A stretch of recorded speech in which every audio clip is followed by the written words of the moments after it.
Hi, everybody. Today's Wednesday, March 18th, 2026, and our dear friend, our brother, Scott Ritter, is here with us. Welcome back, Scott. Thanks for having me. Scott, let's start with the breaking news, the Israeli attack on South Pars. And this is a refinery, they call it Asaluya refinery. And they have attacked the various phases, the third, fourth, fifth, and sixth. And Axis reported that they coordinated the attack with the United States before, before doing this. And what are we heading with the conflict, with the war that is happening, as somehow escalating beyond? Because it's not just about oil refineries. We can see desalination plants. We can see all of these, one of the most important infrastructures for the human being, for the survival, not just for living. Well, how do you see the war escalating? The Iranians, first of all, we have to understand that they've been very open about what the consequences of actions will be. And so far, they haven't bluffed. This is a death sentence for Saudi Arabian oil, for United Arab Emirate oil, Kuwaiti oil, Bahraini oil. Any nation that played a role in this, and you could say it was an Israeli attack, but it was, as you say, coordinated with the United States. The United States is at a minimum culpable and complicit. So all the Gulf Arab nations that did this are going to pay an extraordinary price. Now, maybe the Iranians will make an example of one then tell the rest to, you guys got to get this to stop, or else we're taking everything out. We're not doing it. The next attack, we take everything out. But this one, Saudi Arabia, I'm sorry, you lied to us. You let American airplanes in here. They need to erase Saudi Arabian energy manufacturing. If they don't, then their energy is now going to be erased. And that's the goal of Israel. Because, what's happened, the reason why this decision was made is that this is proof positive that both Israel and the United States now know that regime change is impossible, that the Iranian government is going to last this conflict. And so what they're doing right now is ensuring that the Iranian government, what they govern, is going to be poverty stricken. So they're seeking to do permanent, long-lasting damage to Iran's ability to produce gas and oil and energy and achieve income derived thereof.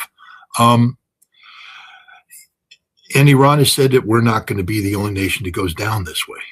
So I think this is the beginning of one of the biggest mistakes made. But again, now what we've seen is Israel is creating the conditions for global catastrophe. I mean, when is the world going to realize that the biggest single threat to the entire world is Israel? Israel just did something because they're such a pathetic nation. They did something that's going to have ramifications globally. China will be impacted by this.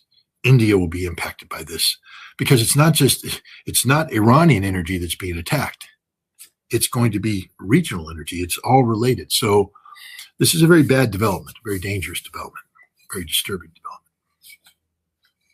development. Iran has issued an urgent warning to Saudi Arabia, to UAE, and various points, Jubail, they call it Jubail complex, they call it Samref refinery, and in the UAE, Al Hassan gas field. And together with Qatar there is a Mesaid complex that they call it, and is affiliated to the Chevron. And 2 places in Qatar, 2 places in Saudi Arabia, 1 in the UAE. And they said that they're gonna hit, and anybody who's living, nearby should leave the region. They should. I mean, this is consequences, cause and effect relationship. And I'm actually glad Iran is going to do this, and I hope they hit them hard. I hope that when they finish, this isn't just a token. We're blowing up a few things so we get nice photographs of flames. They need to terminate the energy production capacity at all these facilities, because then what they need to say is, this is what we're going to do to everything if this happens to again. This isn't, tit for tat. You don't get to take out one of our fields and we take out one of yours. We're taking the whole damn system down. And they need to prove that now. Maximum damage done to these facilities, take them off the face of the earth. And because that's the only way you're going to wake people up. That's the only way. My gas went from $3.11 2 Mondays ago to $3.79 today, and it's going to be it's going to be. I bet you it's $3.85 before the day is over. I remember last time I went through one of these, I would go in and watch the gas station change the price throughout the day because that's just the way it is. This is the only way you're going to wake American people up, European people, the people of the world up, is by hitting their pocketbook, because they don't care about Iranians. Nobody cares for the fact that to kill Ali Larijani and his son, they took out an entire city block. That's a war crime. It is the literal definition of war crime. This is what the Nazis did. And yet they did it, and we're bragging about it, saying, yeah, it's a good thing. Nobody cares. So you're not going to impress. Hell, we bombed a school, double tapped a school, killed 175 girls. Nobody cares. That's how disgusting we are as human beings. We only care about ourselves. Okay, Iran, now it's time to hit the buttons to make us care about ourselves. Bring the pain home. You clearly didn't get to our hearts because we have hearts of stone. No tears shed for those girls, no tears shed for the 100 people that died, so you could say you killed Ali Larijani, not recognizing that killing him doesn't change a damn thing, that the institution still exists. There are people to replace him, and he just goes down as a martyr, motivating the people who replaced him. Take out the oil fields. It's time for Iran to put the pedal to the metal and take the damn oil fields out. The other thing I would do if I were Iran is I would tell the nations that we're getting tankers through the Strait of Hormuz, no more tankers. We're complete shutdown of the Strait of Hormuz. We're bringing the pain. And it's time to bring the pain. And if India goes, "What? We didn't do anything," you say, "Yes, India, you did. You didn't do a damn thing. You didn't do anything to stop this. You still have good relations. You're still talking to Israel like they're your brothers. They're not. They're the people that are murdering us every day of the week, and you want us to do business with you?"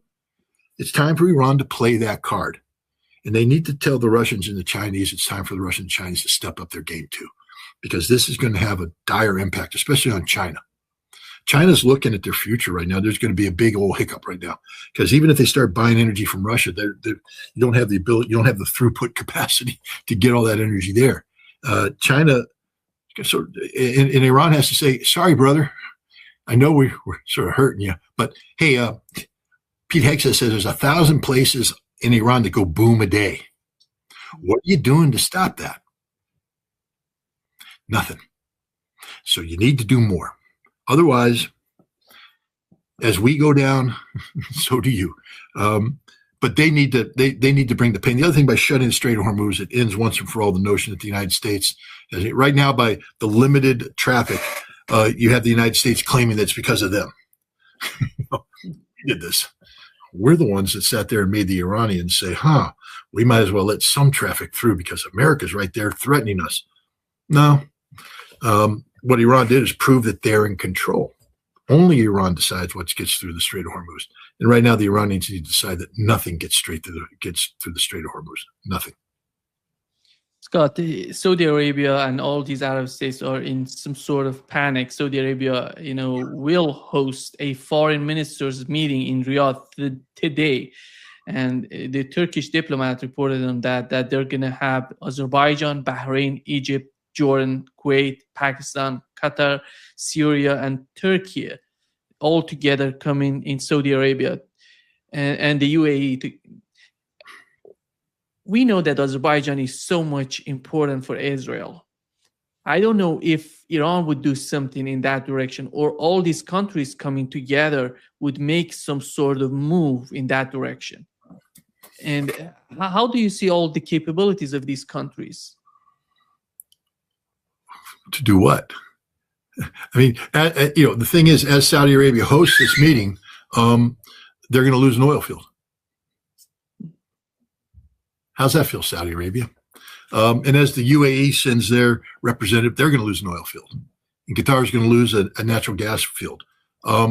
This is the reality. So what are they going to do? Come together and tell what? We're going to threaten Iran? Hey, dude, they're already losing 1,000 points on the map a day getting blown up by America. You're going to bring your pathetically small military and make it 1,020? You think the additional 20 targets you can hit a day is going to change what's going on? I mean, this is the pathetic reality of these Arab nations. They have sold their souls to the devil. They have sold their soul to the devil. The United States and Israel calling the shots.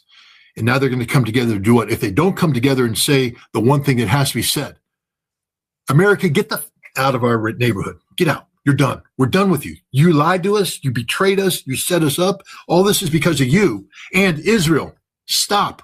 Or see everybody here? Count the bodies. Count the airplanes. We'll come in and we'll erase you from the planet.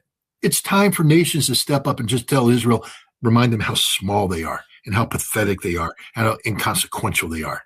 You know, Israel right now is shooting its load into Iran, and they're blowing up some places on the ground, but they're not changing anything. The missiles still come in and hit Israel on a daily basis. Hezbollah is slaughtering Israeli troops in southern Lebanon. I mean, go ahead, Israel, mobilize 450,000. They'll all die too. Hezbollah is better at this business than you are. You're on their turf, and they will slaughter you. And you don't want to fight. That's the other thing, is the Israelis don't believe in this mission anymore. They only believe in it when it's pain-free. It ain't pain-free anymore. There's a lot of pain attached to this. So they need to put the pressure on the right places. They need to put the pressure on the United States and on Israel. If they try to put any pressure on Iran, what does Iran care? I mean, what are you going to do? Kill the next Larzani? You know, kill the president? I'm sure the president cares. I don't think he wants to die, but Iran could care less. They have institutions. This is about you're fighting a nation. You're not fighting individuals.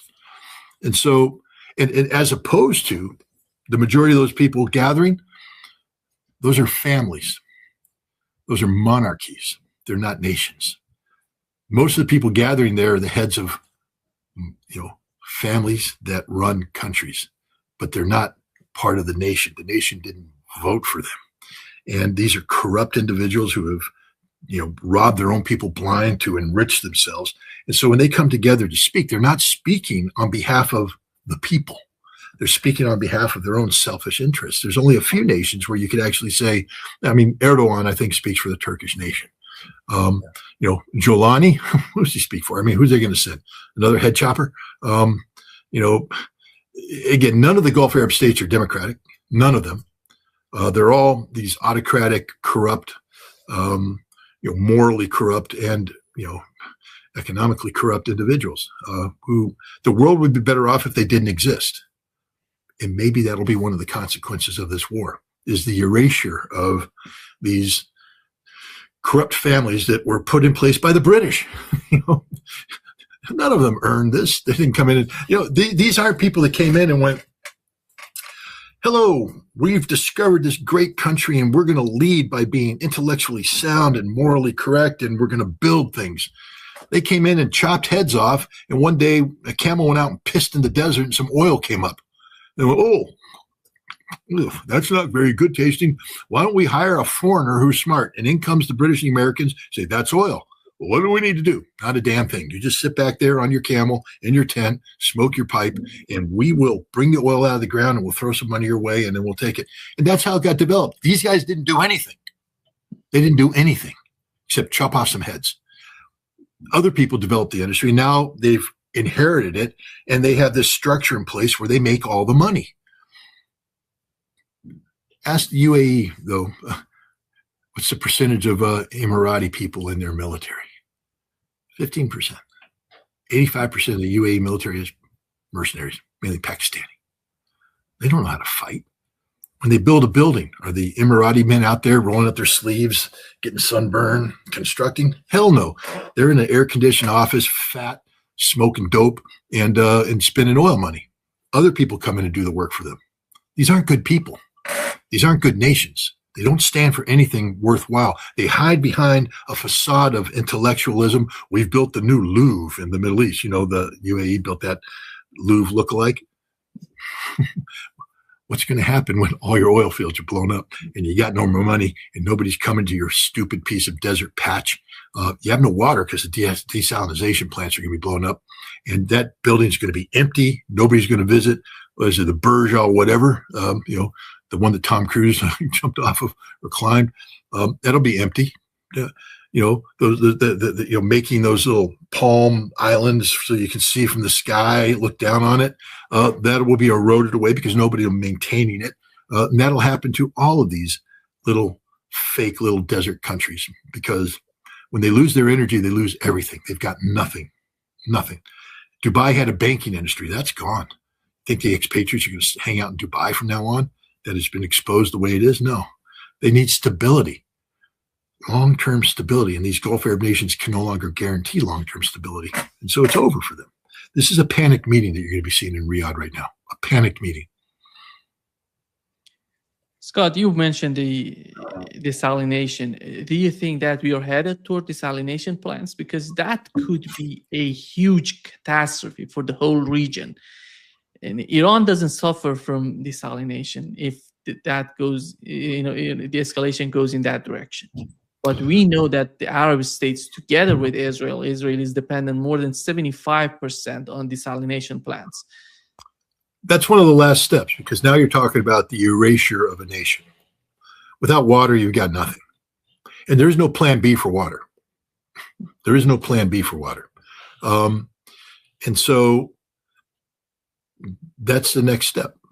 And I believe at the end of the day, if these nations don't stop doing what they're doing to Iran, Iran will erase them as civilized nations by destroying their desalination plants. If I were the Iranians, I would actually take out Israeli desalination plants now, right now. End Israel right now. Just end it. Just take it out, end it. Israel might have a plan B. They might be able to ship in water, because Europe, no one's going to let the Jews die. So they're going to ship in water and all that. Fine, but that'll be their life from now on. Foreign sources of water, tankers pointing off, Israeli people, lining up to get, like Gazans, to pump water into their pot to take home, and all that. Good. Make that Israel's future. No more running water in pipes. Blow up the desalination plants and eliminate it. And Hezbollah, go ahead and take Shabbat Farms and shut off the Jordan River source. Cut it out. End it. Make the Dead Sea dead. Make Israel over. Israel needs to cease to exist. It is literally the cancer on the planet. And Iran could do that by blowing up desalination plants. I think they might want to give the Gulf Arab states another shot. But at some point in time, you at least pick one. I'd pick the UAE because I just hate them. Erase them. Blow up all their desalination plants and make the country disappear. All the expatriates will leave. All the foreigners will leave, and then those UAE Bedouins, they'll have to sit there and do what? Do what? Drink oil? Good luck. They deserve it. And this is hopefully what they're talking about in Riyadh is we're screwed. We're screwed. We're heading to the apocalypse. And again, when they say they don't care about their people. They only care about themselves, about their family, about, the monarchy. I really enjoyed reading about what happened to the Hashemites in Iraq. And I'll let the people Google that to figure out what I mean. But I don't really mean that, because nobody wants to see families hacked up and dragged through the streets. But, when you take these families that have no legitimacy whatsoever and you put them in charge and they are this corrupt, maybe they need the Hashemite solution, Baghdad version, which could become the Hashemite solution, Amman version, which would be nice. And it could be the solution in Bahrain. You really want Khalifa to stay there, this fat nobody? I mean, he's so corrupt, so despicable. The family's been despicable. They were a joke when we were there as weapons inspectors. I could tell you stories that would make your hair curl. Go talk to the Gulf Air stewardesses. All the Gulf Air stewardesses out there who spent time on the Sheik's beach and got recruited to go in and do his little things. You know what I'm talking about, Gulf Air stewardesses, because you did them. Why don't you start telling people what really happened? How despicable these people are. Despicable. And yet they govern, and we treat them like they're some sort of, somebody's. They're nobody. They're stupid. They're ignorant. They're corrupt, and they are morally deficient human beings. And yet they sit there and live and make all this money, and everybody comes rolling up to them and treating them like they're God because they make money. Well, they're not going to make money anymore if Iran erases their energy, and then the world will see these people for what they are. Pathetic losers. I'm fed up because it's there to blame. People are like, Scott, what do you got against the Gulf Arab nations? Everything. I got everything against you because you're to blame. You caused this. You allowed the United States to come in and create a Sunni Shia split. This isn't Iran's fault. This is your fault. You all bought into it. And you played the game where you allowed the United States military to come in, and then you enriched American defense industry. I mean, look at this straight out bribery. Remember when Donald Trump's first term and he went over and danced a stupid sword dance with the Saudis? Straight up bribery. Said, we're going to buy more American weapons, as if this is what makes a relationship good. Well, Saudi, how are those weapons working right now? How secure are you right now with all those weapons you bought? UAE, is that missile defense stuff working? I mean, you can put out all your bullshit numbers. 400 missiles were shot at, and we shot down 297 of them. Yeah, but how many of your interceptors did you expend to shoot those down? And how many you got left? And what's going to happen tomorrow when you can't defend your nation because the United States refuses to give you more interceptors because we sent all the ones that were brought out of South Korea to Israel?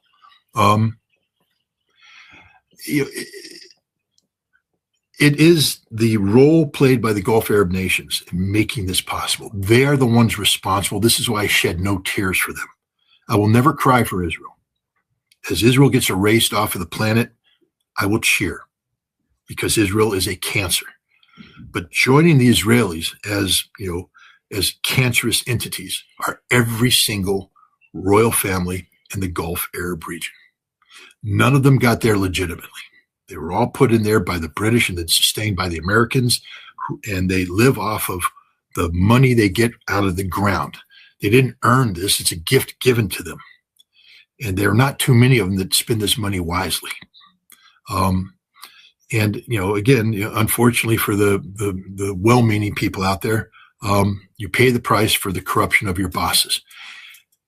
Everybody treats MBS as if he's some sort of good. You do know he's a disgusting pig of a human being. There's nothing good about this man. He represents the worst of Saudi Arabian society. The excesses of Saudi Arabia are put into him. There is no moral compass in him. Just ask the family of Khashoggi. MBS had him cut up. That's what he does. And yet we run around, shake his hand. We crawl to him. Joe Biden literally crawled to him. Joe, you should have bombed Saudi Arabia. That's the nation worth bombing, not Iran. You should have turned our guns on Saudi Arabia and eliminated this corrupt regime and replaced it with a democratically elected society that represents the true will of the people, except, man, the Shia might get a vote then. Anyways, I've gone off long enough on these guys. But when it comes, our common friend Larry Johnson reported the other day that the Israelis are running out of interceptors when it comes to the THAAD system and Patriot system.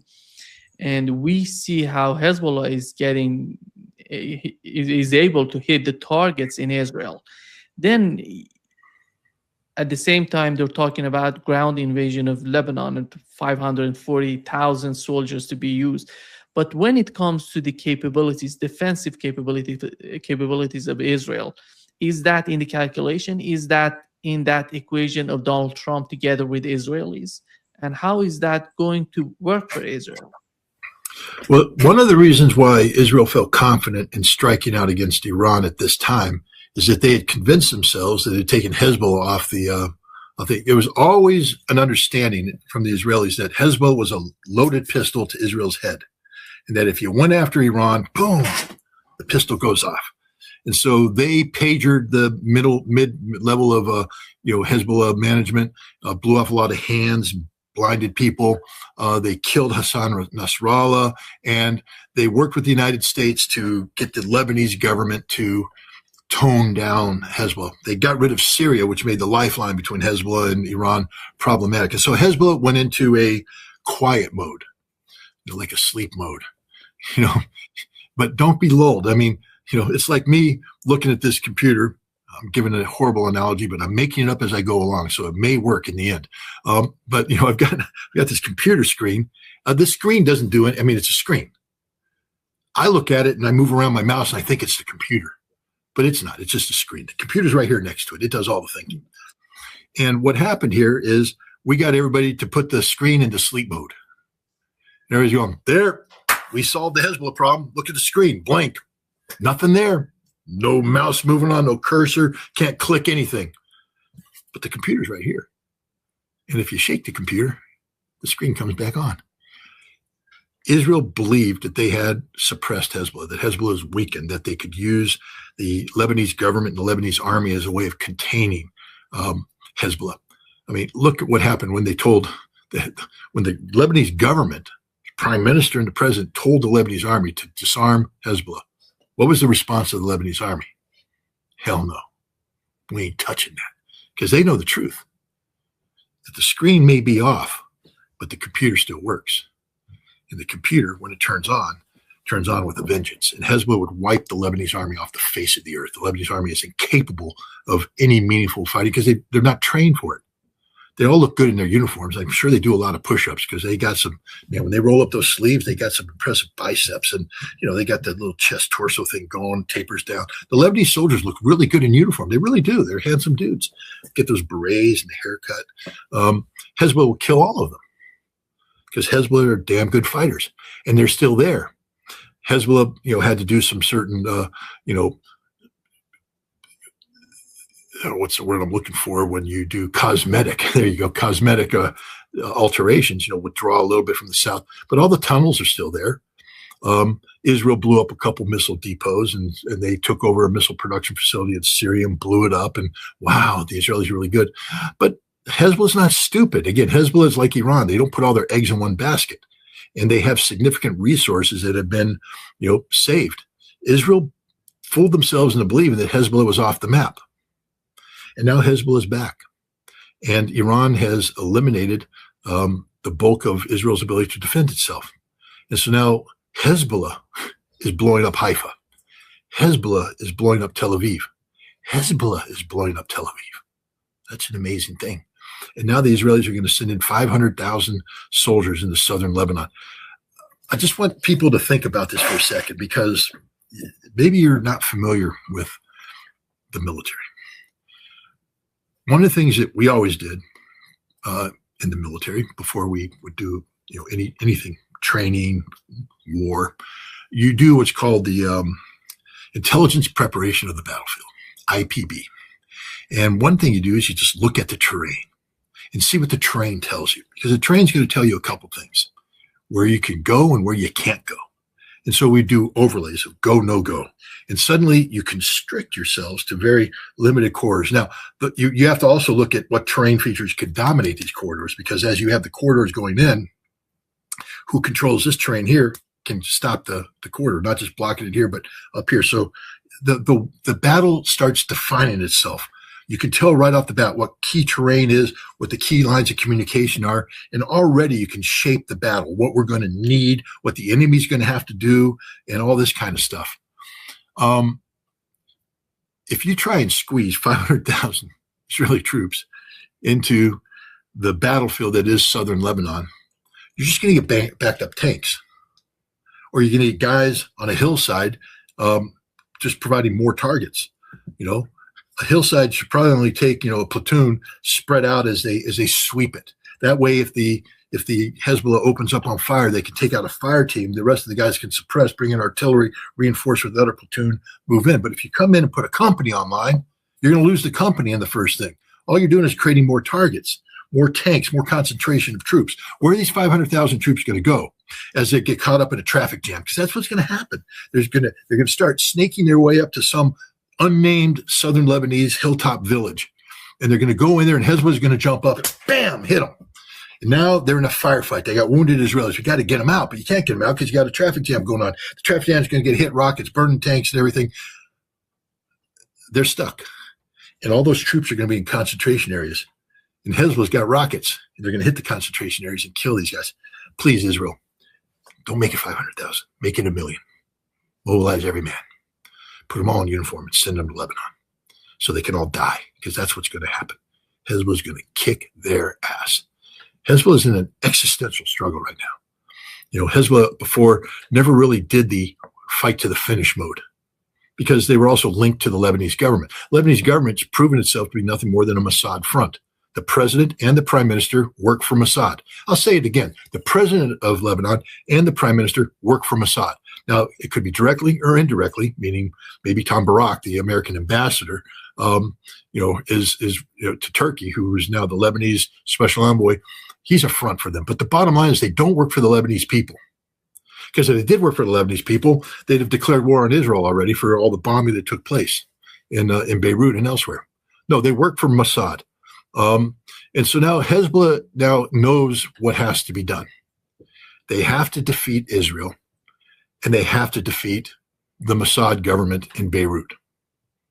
And they will, because this is a life and death struggle for people who, as we've talked about, embrace martyrdom, not suicidally, but they're not afraid. All the other people, all those little Israeli boys out there that are getting ready to go into Lebanon, they're scared. They're scared little boys. You see, they're mama's boys. They're the new generation of Israelis. They grew up with mama, and they're so nice, and they know IT. They're very good.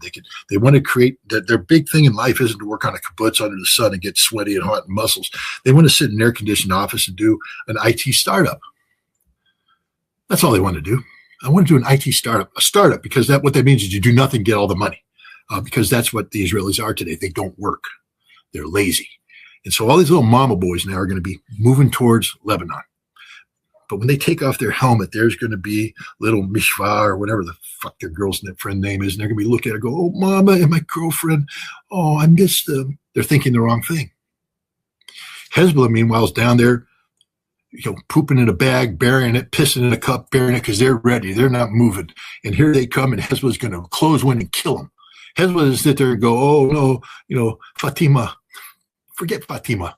Hezbollah's in the business of killing Israelis, and the business is good right now. And the Israelis are going to come in, these little mama boys, and are going up against real men who are in killing mode because they have no choice. Israel and the United States have made this existential. If they defeat Iran, that's the end of Hezbollah. So Hezbollah is fighting literally for their existence. And the Israelis don't know what they're fighting for. They just know that when they go into Lebanon, they get chewed up and they start to hesitate. And when you hesitate in combat, you're dead. Mobilize every Israeli and send them to Lebanon. And then we won't have to worry about Israel anymore. Hezbollah is doing God's work right now because they are excising a cancer. Hezbollah wasn't defeated. Everybody's, they're defeated. They went dormant. Their screen went into, silent mode, went black. But the computer's still there with a hard drive and a CPU and all that kind of stuff. And now they've shook it, the screen's up and running, and the computer's working like a champ. And the Israelis are just getting slaughtered. They're not very good. They have some special forces guys that are good, but what the Israelis are really good at is flying airplanes and dropping bombs and blowing things up. But as Iran showed, you got to blow things up of significance. In Beirut, what's happened is they've run out of significant things to blow up, so now they're back to the Dahua doctrine, holding the population collectively accountable. It's war criminal stuff. Of course, that's what the United States is doing. Pete Hegseth hasn't quite formally announced it that way, but we're in the mode right now of killing Iranian civilians. We are literally shifting over to civilian targets because our goal now is to punish the Iranian people for not rising up and taking down the regime. War criminal activity. So the United States and Israel have self-defined as the worst possible nations in the world today. We're the leading practitioners of war crimes in the world today. And Hezbollah is doing God's work. And I know as an American, I'm not supposed to say this, but since Hezbollah is not formally at war with the United States, I feel comfortable. I want Hezbollah to defeat Israel. I want them to defeat Israel in the most comprehensive way possible so that Israel is lethally damaged. And I want Iran to help them. I want Israel gone. Israel got us in this war. The American people understand that this is not an American war. Donald Trump sold us out for Israel. Pete Hegseth sold us out for Israel. Marco Rubio sold us out for Israel. Everybody in the White House, everybody associated with the Trump administration sold America down the road on behalf of Israel. Ted Cruz did that. Mike Huckabee did that. Every one of them. And we need to know that. We need to know that when we pay the higher gas price, this is because of Israel. Everything is because of Israel. This isn't anti-Semitic. I'm not saying it's because of the Jews. I'm saying it's because of Israel, the Zionist entity called Israel, this parasitic entity that's attached itself to the United States and is sucking the lifeblood out of the United States and the world. Israel. Israel needs to be erased. And hopefully Iran has the eraser to do it. I know Hezbollah does. Scott, what do you make of the resignation of Joe Kent? He was, Donald Trump cannot blame him to be a leftist, to be his enemy. This is the guy who supported Donald Trump. This is the guy who really believes in America, who wants America to be more powerful, but he doesn't see that coming with the current policies of the Trump administration. Joe Kent, no one can question his courage. He has served in some of the world's worst places, under the worst conditions, and he prevailed. Joe Kent we have a large body of, the wars in Iraq and Afghanistan, but especially the war in Afghanistan, made maximum use of special operations personnel, special forces personnel. We actually expanded their ranks considerably. And so these are very intelligent people, very physically fit people, and people with a moral conscience. But there are people whose moral conscience is defined by a warrior's ethos, not so much by what it should be defined as, which is constitutional principles. I hear these special forces vet bros out there give lip service to the Constitution. But when it comes down to it, as you dig deeper into what they're articulating, they're going for military efficiency. I hate to break it to people, but the Constitution is not efficient. The American form of constitutional government is not efficient. It is ugly, inefficient, whatever, but it's ours. It has checks and balances. The moment you say checks and balances, you imply inefficiency because you're checking and balancing. The military is not about checks and balances. The military is about accomplishing the mission. And Joe Kent is one of these guys that accomplishes the mission. He's given a mission and he accomplishes it. And he's surrounded by people of a similar mindset. But they've fooled themselves into believing that this is constitutional because they took an oath to uphold and defend the Constitution. Now, by accomplishing the mission, they are fulfilling that oath.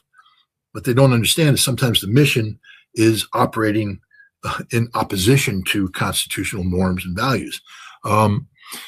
Joe Kent, I saw this when he was running because I had hope for Joe Kent, but then I would read statements he would make about the Middle East. And, he's somebody who, of course, most of these people who fought in these wars, they'll admit that, we were doing the wrong thing. We shouldn't have been there, though, especially Iraq, shouldn't have been there. In Afghanistan, we did it the wrong way, all this stuff. But then and you're like, okay. But then you throw in Iran. And because they don't know anything about Iran, Iran is evil. It's an evil Islamic regime, the worst terrorist organization in the world. And you're like, wait a minute, where'd you get that? And Joe Kent was part of that cut. And the other thing is, as you define yourself as an American, you now, unfortunately, you become factionalized because, again, these people stopped being Americans and started being Republicans. They started to be in opposition to the Democratic Party because many people in the Democratic Party were in opposition to what they were doing in Afghanistan or Iraq. They started supporting the Republican Party out of this mistaken belief that the Republicans actually cared for them. But Joe Kent knows this, Joe. Joe, you've got, I'm assuming, because Joe Kent's a stand-up kind of guy. Lost his wife, Shannon. She was a hero, a heroine. In Syria, she got killed by an ISIS bomb. But if you look at her chest, in the awards on her chest, she's a lady who had been there, done that, and she had the T-shirt. She wasn't just a war tourist. And she died, tragically. And now Joe is raising kids. So he knows the reality of the war. But Joe doesn't know. Joe allowed himself to be captured by the MAGA movement. The MAGA movement is not an American movement. The MAGA movement is a faction. People, please read Federalist 10. I'm sorry, I'm just one of these constitutionalist kind of guys. James Madison wrote Federalist 10 to warn us about the danger of factionalism and the creation of factions. And MAGA is a faction. It's not an American movement. It's a faction. An American movement actually believes that everybody should exist. It understands checks and balances, the need for balance. Factions want everything to go their way. And the MAGA faction is controlled by a group of Zionists who hijacked the MAGA movement to put Israel first, literally. And Joe Kent went along with that, along with others. They thought they were serving America first, MAGA. No, you were serving Israel first, a parasite that had taken over, the American body. He ran for office, and now he gets in. And that's the other thing too. It's easy, and Joe knows this, along with everybody else. They know what the burden of leadership is. Joe knows it better than anybody. He's been in combat. There's no bullshit in combat. There's none. You have a mission to do. Bullshit gets you killed. When you start sitting there spouting crap that's nonsense, you get diverted, and next thing you know, the bullet enters your brain housing group, and your brains get splattered on a wall. Joe knows this because he's seen the consequences of that. But when you get into politics, it's all bullshit, every single thing. And so he bought into a load of crap. And now he comes into office. And now he's at the Counterterrorism Center. And he's seeing the truth because he's trying to deal with these terrorist threats that are manifest. And he realizes that we're not hitting the right targets. We're not focused on the right thing. In order to sell this war in Iran, we actually had to define a nation that's not terrorist in nature, the Iranian nation, the Iranian people, and call them terrorists and devote a lot of time into explaining why everything they do is related to terrorism, while the real terrorists are out there not getting the attention they deserve. And then we get pulled into a war that Israel pulled it. And Joe's smart. He knows exactly what happened. He knows Netanyahu told Trump to initiate, and Trump went okay. Kent knows that the Joint Chiefs of Staff said it's a bad idea. Kent knows that Tulsi Gabbard put together an intelligence report and said the regime won't fall. There's nothing you want to accomplish will be accomplished. And he knows that Donald Trump went ahead and did this anyways. He finally, I think he reached the point where he said, I can't do this anymore. I can't live the lie. Because Joe Kent, for all of his faults, and when I say faults, I mean, being sucked into the MAGA movement. Hell, we all were. You're talking to a guy that thought Donald Trump was going to be a peacemaker. Okay? We all got conned one way or another. But like any honest person, when you wake up in the morning, you realize you were conned. He didn't delude himself. He acknowledged it. He wrote a letter, and he resigned. This should be the beginning of a cascade of resignations of conscience, moral consciousness. I don't know if it will be because, again, I've lost a lot of faith in humans, or especially Americans, over time. I'd like to believe when most Americans are empowered with knowledge and information, they will do the right thing. Sadly, I don't believe that anymore. I think Americans have become addicted to comfort, and therefore they will do whatever is necessary to sustain comfort, even if it's the wrong thing to do. But this could lead to additional resignations. I mean, Tulsi Gabbard needs to resign and start telling the truth about what happened. She wrote this awful post where she basically said she defended the president by sort of trying to tell the truth, but not telling the truth. The president was briefed on all this, that, and the other thing, and the president made a decision. Yes, but Tulsi, what was he briefed on? Did his decision match the conclusion? Because your job as an intelligence officer is to give recommended courses of action. Tulsi, I've been an intelligence officer for a long time. I know what you're supposed to do. And did the president take one of your courses of action? Did he listen to what, or did he just do whatever the hell he wants to do and said what he said before? I don't believe you. I don't trust you. Well, at that point in time, you must resign. If the president doesn't trust you, then you aren't doing your job, and you must resign for the good of the people. Find someone in there that the president does trust. And then you have a duty and obligation to go to Congress and explain this. You don't have to go to the American people, because a lot of what you would be explaining is, classified. But Congress has closed sessions.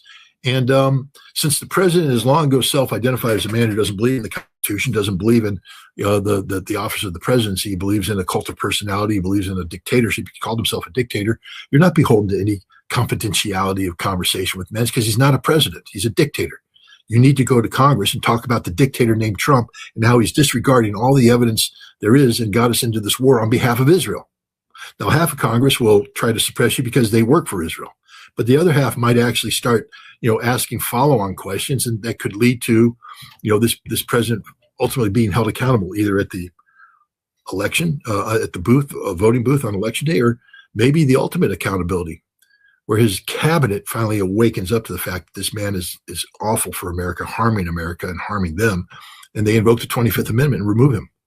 But Donald Trump is, after Israel, he's the greatest threat to the United States of America because he stopped believing in America. He only believes in Donald Trump. Scott, before wrapping up, we had an interview with the Iranian foreign minister. He said that Iran is designing a new mechanism for the Strait of Hormuz.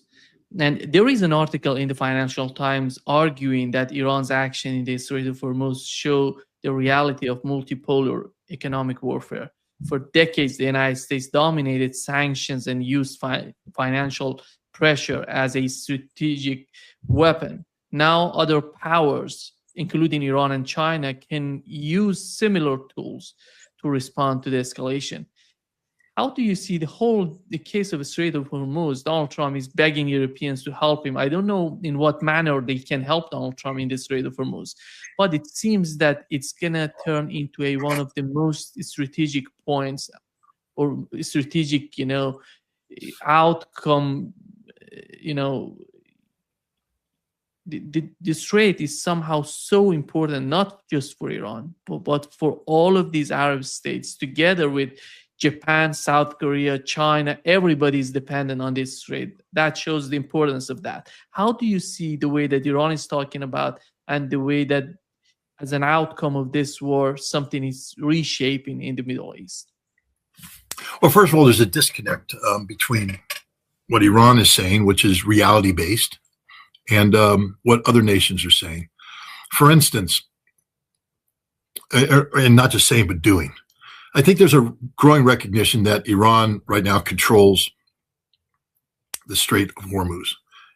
You don't get through the Strait of Hormuz right now without Iran saying yes. Now, the United States is carrying out a military campaign that's designed to degrade Iran's ability to interdict the Strait. Again, intelligence preparation of the battlefield. I look at a map, I look at the Strait, and the other interesting thing is, the way the Strait operates is you have traffic going in and you have traffic coming out, and there's two lanes, and the traffic coming out takes you in a channel that goes between two Iranian islands, landmass, Karg Island and not Karg Island, Qashim Island and Latak, I think it is. And it's very narrow. You're never going to force that if Iran doesn't want you to force it. Iran hasn't even begun the business of mining the Strait. The other thing Iran hasn't done is sunk a ship in the middle of that channel, because that's the end of that channel. All Iran has to do is put some tankers out there, sink them, bring them down, and they can do the same. Iran controls the Strait, will always control the Strait. We're trying to do a campaign designed to hit Iran's missile. There were, the Aref Missile Brigade. I think I'm saying that right. Aref.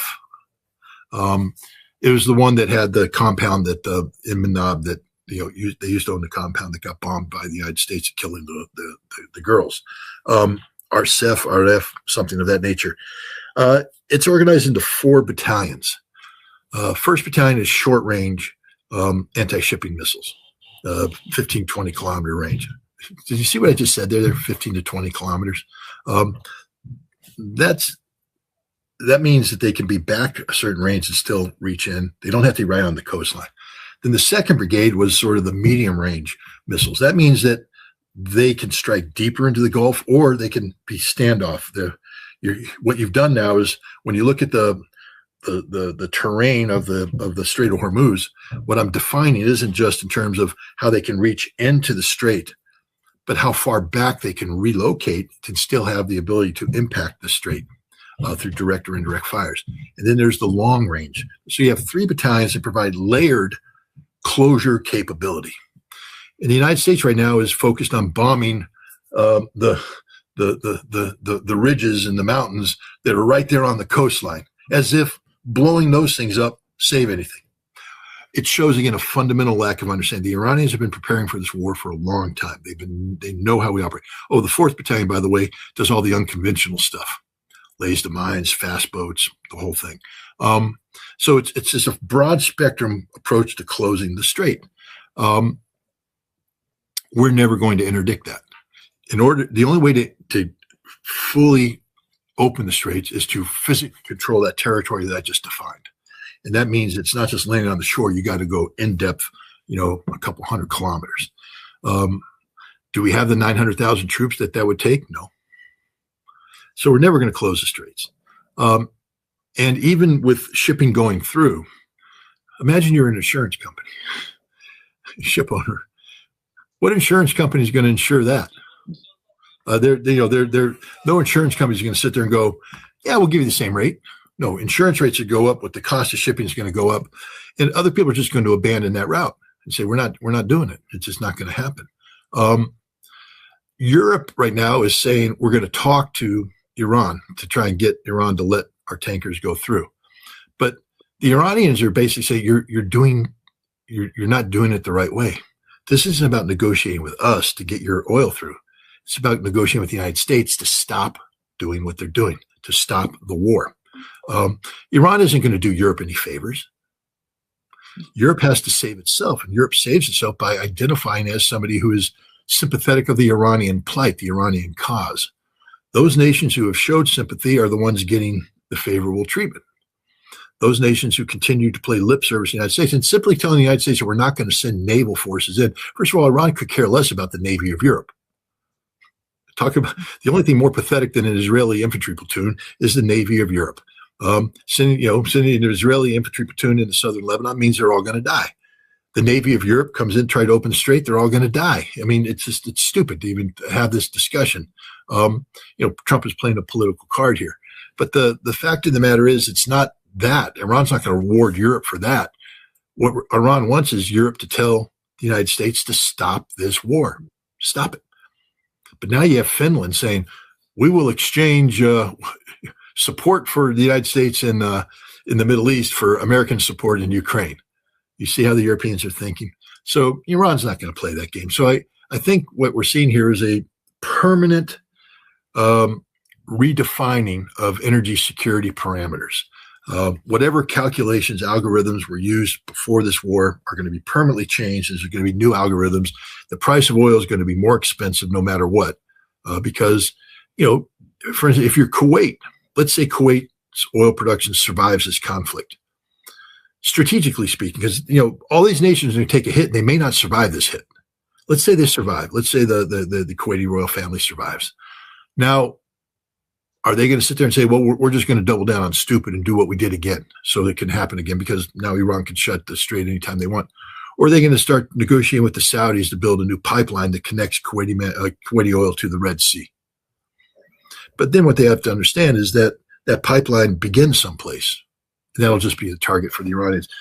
This changes everything. That now that the world has gone stupid, now that the Israelis have gone stupid, the Americans have gone stupid striking Iranian energy, this means from now on, these energy fields are targets. That changes the whole approach. It's the same thing what's happening in Russia. When the Ukrainians started going after Russian strategic oil manufacturing and processing facilities, the Russians realized that you have these giant facilities with no protection. And so the Russians are now in the business of hardening these facilities, physically putting in air defense, the